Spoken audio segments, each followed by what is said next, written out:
Effectively, this is an opportunity to bring business and sport together in a day that's sort of high profile around some of our guests and our speakers who are going to talk on many issues about leadership and commerce and development.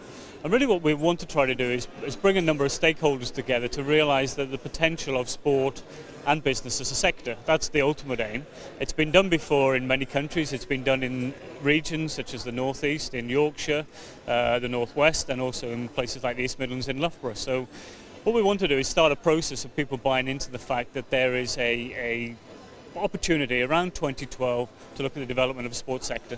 I think sport and business are well related because you've got that ultimate goal that you want to achieve. You want to achieve success and to win, and the pathway to that are very similar. It's just a lot of hard work, dedication and commitment.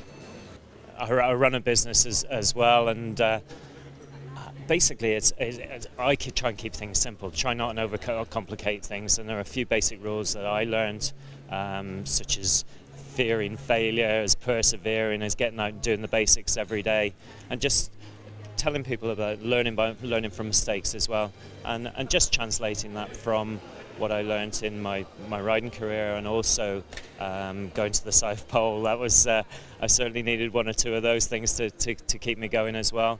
Inspirational role models as well, taking inspiration from other people, and yeah, hopefully the audience today will pick up a little bit and transfer that into their own businesses. I speak about vision, I speak about strategy, about feedback, about high standards, about self-motivation, about taking responsibility for excellence, and all of those are things that can be translated into business. And this sort of cornerstone is a lot of is measuring, and I measured probably more than any other coach has ever measured in cricket, and measuring is part of business and taking a business forward as well. So I'm pretty sure a lot of what I say will be able to be transferred into business. It's well known now that there are many sort of analogies that can be taken from sport into the world of business, into organisations. It's about people, it's about people management, it's about helping people deliver the best of themselves, it's about teamwork, it's about recognising the value in every individual and the contribution they can make to the team effort. So as you can imagine from the language I'm using here, that's kind of the language of the dressing room as well. Well, the presentation's on sport, partnership and commerce, and I'm going to be looking to talk about a few case studies of things that I've worked on over the last 5 years. So I'm going to take Wembley Stadium and then also the World Cup bid, England's 2018 World Cup bid, and use those case studies to kind of highlight how working in partnership, how working together, actually you can get through conflict into resolution, actually to make big projects happen like Wembley Stadium.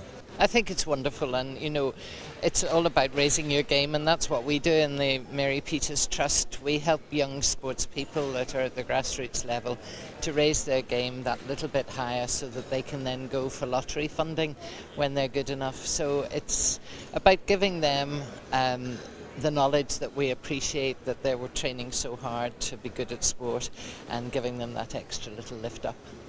Well, I think in business and in sport, the idea of change management and transformational change within an organization. I took over 3 years ago and had a lot of changes to make, and everything that I've learned in business it relates to the team aspect of what we're trying to do at the Belfast Giants. Managing change, motivating people for change, getting buy-in from all the people. So it relates very strongly. I think this event today at the University of Ulster is fantastic. We have a great partnership with the University of Ulster. We actually have a couple knowledge transfer partnerships with them, so we have people that are employed at the University of Ulster working for the Giants, and then they're one of our big supporters. So I think it's a great event. I think looking around the room, there's a lot of people that I want to meet and talk to, and I'm looking forward to it. In life, you don't achieve big by thinking small. You achieve big by thinking big. You've got to look forward, never ever back, because the past is history. It's gone and we can't change it. It's the present and the future that matters. I think one of the best ways of motivating people is people need to know that they're valued. When people know that they're valued, then they become motivated. And so you have to look for ways to show that you care. And I believe, and it's already been alluded to here as well today, make minor acts of caring part of your leadership repertoire.